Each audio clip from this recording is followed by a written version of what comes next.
भैया बहनों, पवन दूती का ये शीर्षक चल रहा था। तो ये जो है अयोध्या सिंह उपाध्याय द्वारा रचित है और इसमें कुछ जो है पद्यांश पढ़ा दिए गए थे। आगे के पद्यांश जो है आज पढ़ाए जाएंगे। पवन दूती का प्रिय प्रवास महाकाव्य से जो है लिया गया है और प्रिय प्रवास खड़ी बोली का प्रथम महाकाव्य है जो अयोध्या सिंह उपाध्याय द्वारा रचित है। तो देखिए आगे से, जाते जाते अगर पथ में क्लांत कोई दिखावे। अब राधिका जी हवा को, वायु को, पवन को संबोधित करते हुए कह रही कि तुम्हें अगर जाते जाते रास्ते में कोई थका हुआ प्राणी, थका हुआ इंसान दिखाई देवे तो जाके सन्निकट उसकी क्लांतियों को मिटाना। कि उसके नज़दीक जा कर के जो वह थका हुआ है प्राणी जो है उसकी क्लांतियों को मिटा देना, उसके दुखों को, उसकी थकावट को मिटा देना। धीरे धीरे परस करके गात उताप होना और धीरे जा करके उसके जो गर्मी में उसका तापमान बढ़ रहा हो उसको स्पर्श करके उसके शरीर का तापमान धीरे धीरे कम कर देना। सदगंधों से शर्मित जन को हर्षित सा बनाना और अपनी गंध से अर्थात अपनी सुगंध से उस थके हुए व्यक्ति को हर्षित कर देना, अर्थात उसके जो है थकावट को दूर कर देना। तो भैया बहनों, इसमें जो है मानवीकरण अलंकार है और पूरे के पूरे जितने भी इसमें पद्यांश है इसमें वियोग श्रृंगार है और भाषा जो है इसकी खड़ी बोली है। शब्द शक्ति जो है इसमें अभिधायी है सभी में और शैली प्रबंध शैली है। छंद इसके इनमें सभी में जो है मंदाक्रांता छंद में लिखा गया है। तो बात ध्यान देने वाली है, खड़ी बोली जो है, भाषा जो है खड़ी बोली है, रस जो है वियोग श्रृंगार है, छंद मंदाक्रांता है, गुण इसमें प्रसाद है और शब्द शक्ति अभिधा है और इसके अंदर जो है मानवीय अलंकार आया है। देखिए आगे कहती है राधा जी का, लज्जाशील शीला पथिका महिला जो कहीं दृष्टि आवे। अगर जाते हुए तुझे मार्ग में कोई लज्जाशील महिला दिखाई देवे तो होने देना विकृत वर्षना तूने न तू सुंदरी को। कि ऐसा ना हो कि तुम वहाँ उसके बहुत तेजी से उसके नज़दीक जाए और तेजी से जाने पर उस महिला के वस्त्र जो है अस्त व्यस्त होने लगेंगे। तो उसके पास धीरे से जाना, उसके वस्त्रों को मत उड़ाना, उस सुंदरी के वस्त्रों को मत उड़ा देना।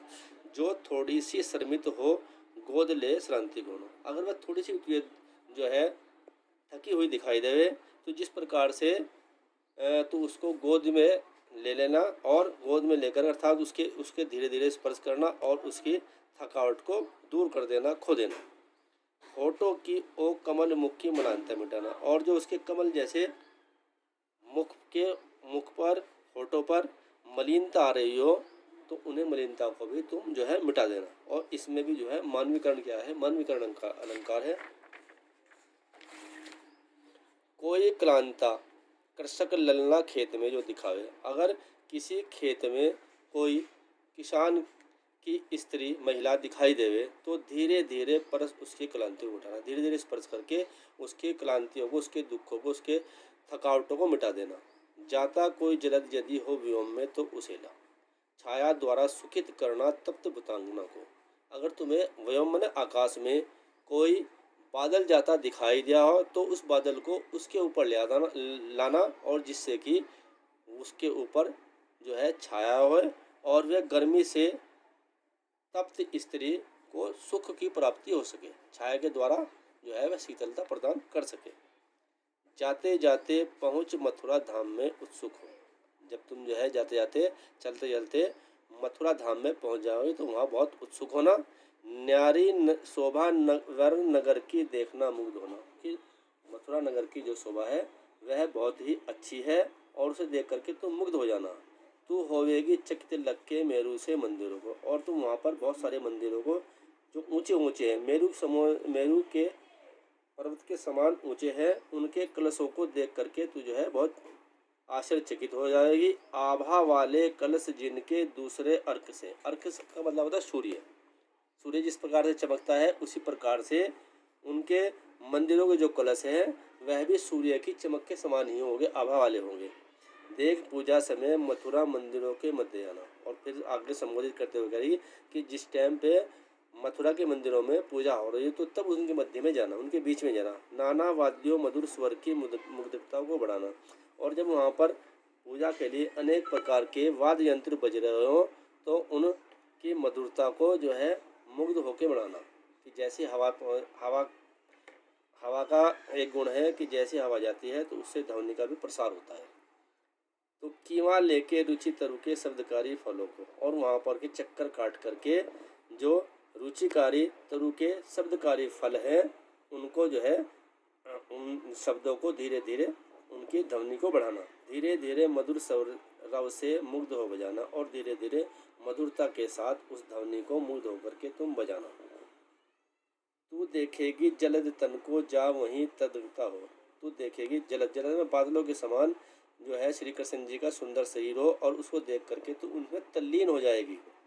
होंगे लोने नयन, उनके नयन जो है वह बहुत ही सुंदर है, उनके ज्योति उत्कीर्णकारी और उनसे चारों ओर एक जो है ज्योति निकल रही, ज्योति चारों ओर प्रकाश जो है चारों ओर उनके नयनों से निकल, सुंदर नयनों से निकल कर इधर उधर फैला हुआ।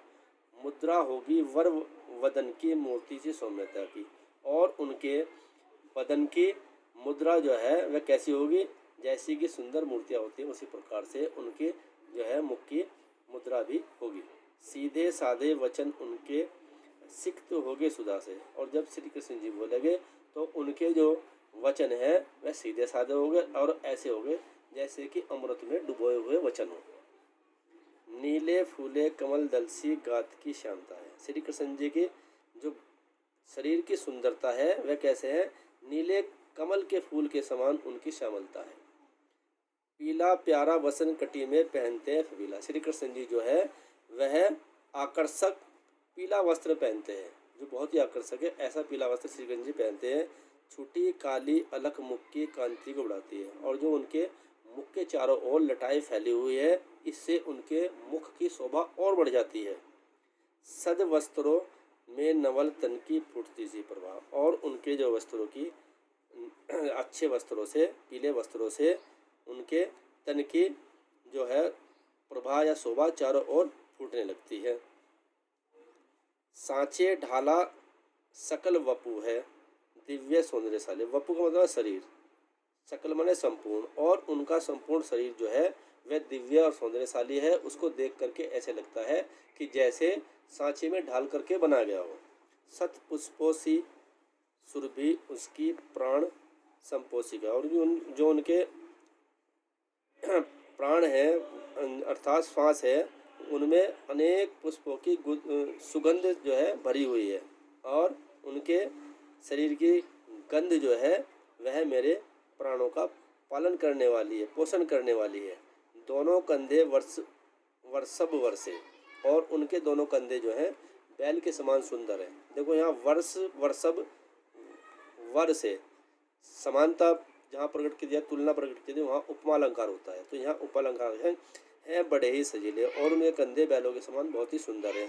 लंबी बाहें कलब करसी, और जो उनकी लंबी बाहें हैं कलब अर्थात हाथी की सूंड के समान है, और कैसी है, शक्ति की पेटिका जैसी शक्ति ही उनके अंदर भरी हुई है।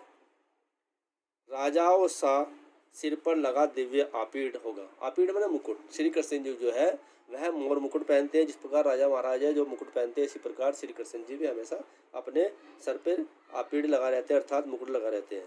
शोभा होगी उभय सुरती में स्वर्ण के कुंडलों की, और श्री कृष्ण जी के दोनों कानों में, उभय माने दोनों, सुरती माने कान, स्वर्ण माने सोना, कुंडल माने कुंडल, और उन वह दोनों कानों में स्वर्ण के कुंडल पहने होंगे जिससे उनकी शोभा बढ़ रही होगी। नाना रत्ना कलित भुज में मंजू केरू होंगे, और उन्होंने अनेक प्रकार के रत्नों से जड़ित, भुजा माने भुजाओं में, मंजू केरू माने बाजूबंद पहन रखे होंगे। श्री कृष्ण जी ने ऐसे बाजूबंद पहन रखे होंगे कि जिनमें अनेक प्रकार के रत्न जड़े हुए हैं। मोती माला लसित उनका कंबूसा कंठ होगा। कंबू माने शंख, उनका गला, गला कैसा है श्री कृष्ण जी का, वह शंख के समान गला होगा, और उस गले में मोतियों से जड़ित हुई माला जो है वह पहनी होगी, वह बहुत ही सुंदर लग रही हो। तो भैया बहनों इस प्रकार से आज यहाँ तक ही, कल जो है आगे के जो है पद्यांश पढ़ा जाएगी। धन्यवाद।